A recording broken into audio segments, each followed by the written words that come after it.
નમસ્કાર મિત્રો, સ્વાગત છે તમારું આપણી આ યુટ્યુબ ચેનલમાં જેનું નામ છે ગુજરાતી જીકેની જમાવટ.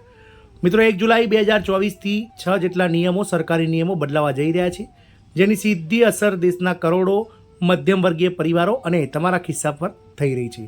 તો વિડીયોમાં જાણીએ મિત્રો કે 1 જુલાઈથી બદલાઈ રહેલા એલપીજી સિલિન્ડર, બેન્કિંગ ક્ષેત્ર, ક્રેડિટ કાર્ડ અને પૈસા સંબંધિત જે ફેરફારો સરકારી નિયમોમાં થઈ રહ્યા છે તેના લીધે તમારા ખિસ્સા પર શું અસર થશે તેની તમામ માહિતી આજના વિડીયોમાં આપ સુધી પહોંચાડીશું. તો વિડીયોના અંત સુધી બનાવી રહેશો અને જો ચેનલમાં નવા હોય તો અમારી ચેનલને સબસ્ક્રાઇબ કરી બાજુમાં રહેલું બેલ આઇકોન દબાવીને ઓલ નોટિફિકેશન ઓન કરી લેજો, જેથી કરીને ચેનલ પર મૂકવામાં આવતા આવા ભરતીઓનો નોટિફિકેશન તેમજ સરકારી નિયમોને લગતી જે માહિતી છે તેને તમને સરળતાથી અમારા ચેનલના માધ્યમથી તમે ઉપલબ્ધ થઈ જાય. તો 1 જુલાઈથી મિત્રો 6 જેટલા નિયમો, સરકારી નિયમો જે છે તે બદલાવા જઈ રહ્યા છે.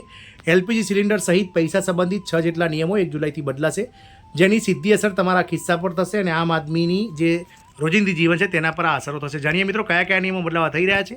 તો આગામી જુલાઈ મહિનાથી એટલે કે 1 જુલાઈથી મિત્રો એલપીજી સિલિન્ડર, બેન્કિંગ, નાણાકીય અને અન્ય ક્ષેત્રોને લગતા ઘણા નિયમો બદલાવા જઈ રહ્યા છે. કેટલીક ડેડલાઇન પણ જુલાઈ મહિનામાં પૂરી થવા જઈ રહી છે. આ નવા નિયમો સામાન્ય માણસના રોજિંદા જીવનને પ્રભાવિત કરશે, તેથી આ ફેરફારો વિશે જાણવું ખૂબ જ જરૂરી છે. પહેલો છે મિત્રો એલપીજી સિલિન્ડરની કિંમત. તો મિત્રો દર મહિનાની 1 તારીખે સરકાર દ્વારા એલપીજી સિલિન્ડર અને જે મિત્રો ઘરેલું સિલિન્ડર એલપીજી અને મિત્રો જે કોમર્શિયલ સિલિન્ડર તેની જે કિંમતો છે, દર છે તે નક્કી કરવામાં આવે છે. તો એલપીજી સિલિન્ડરની જે કિંમતો છે તેમાં 1 જૂનના રોજ કોઈપણ જાતનો ફેરફાર કરવામાં નહોતો આવે, પરંતુ કોમર્શિયલ જે ગેસ છે તેમાં મિત્રો ઘટાડો કરવામાં આવે. તો હવે જોવાનું રહેશે કે 1 જુલાઈએ જે સિલિન્ડર છે ત્યાં એલપીજી અને મિત્રો ઘર અને કોમર્શિયલ બંનેમાં કેટલો ઘટાડો કે વધારો કરવામાં આવે છે 1 જુલાઈએ ખબર પડશે. ICICI bank credit card. તો આઈસીઆઈસીઆઈ બેંકે જણાવ્યું હતું કે 1 જુલાઈ 2024થી તે તમામ કાર્ડ માટેના વર્તમાન શુલ્ક ₹100ની સામે કાર્ડ રિપ્લેસમેન્ટ ફી તરીકે ₹200 ચાર્જ કરશે. ઇમરાલ્ડ પ્રાઇવેટ મેટલ ક્રેડિટ કાર્ડ માટે અપવાદરૂપ ₹3500 છે, જેની સામે ICICI bank expression credit card માટે ₹199 અને એમરાલ્ડ પ્રાઇવેટ મેટલ કાર્ડ માટે ₹3500 ચાર્જ કરે છે. તો રૂલ ચેન્જ થયો છે. તેમાં આઈસીઆઈસી બેંક 1 જુલાઈ 2024થી પિકઅપ દીઠ ₹100ની cheque cash pick up fee બંધ કરવા જઈ રહી છે. 1 જુલાઈ 2024થી બેંક જે અન્ય શુલ્ક બંધ કરવા જઈ રહી છે તે છે ચાર્જ સ્લીપ દીઠ ₹100ની ચાર્જ સ્લીપ વિનંતી છે. ચેક મૂલ્યના 1% outstation check post processing fee ઓછામાં ઓછું ₹100ને આધીન છે અને ₹100ની ડુપ્લિકેટ સ્ટેટમેન્ટ જે 3 મહિનાથી વધુ હોય તો તેના માટે વિનંતી જે છે તેના પર પણ ચાર્જ લગાવવા જઈ રહી છે મિત્રો. ત્રીજું છે મિત્રો આઈટીઆર અંતિમ તારીખ. તો નાણાકીય વર્ષ 2023-24 આકારણી વર્ષ 2024-25 માટે આવકવેરા રિટર્ન એટલે કે IT return, income tax return file કરવાની છેલ્લી તારીખ 31 જુલાઈ 2024 છે. SBI credit card.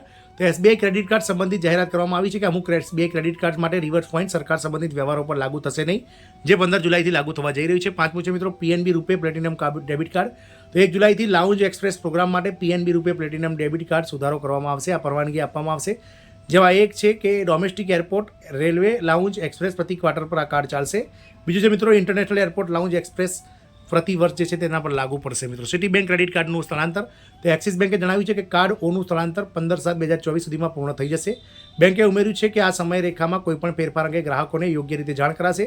સ્થળાંતર પૂર્ણ થયા પછી એટલે કે 15 જુલાઈ 2024 પછી ગ્રાહકો તેમના હાલના સિટી બ્રાન્ડેડ કાર્ડ ઓ પર તેમના નવીન એક્સિસ બેંક કાર્ડ ઓના લાભોનો આનંદ લેવાનું શરૂ કરી શકે છે. સિટી બ્રાન્ડેડ કાર્ડ ઓ જ્યાં સુધી સ્થળાંતર પછી થોડા મહિનામાં ગ્રાહકોને તેમના નવા એક્સિસ બેંક કાર્ડ ઓ પ્રાપ્ત ના થાય ત્યાં સુધી એકીકૃત રીતે કામ કરવાનું ચાલુ રાખશે અને સિટી આ રીતે ઉમેર્યું છે મિત્રો. આમ 1 જુલાઈથી 6 નિયમો આ સરકારી જે એલપીજી સિલિન્ડર, બેન્કિંગ અને પૈસા સંબંધિત છે તે બદલાઈ રહ્યા છે, જેની ચોક્કસથી તમારા અને સામાન્ય વર્ગ અને મધ્યમ વર્ગના પરિવાર પર અસર થશે. જય હિન્દ, અસ્તુ.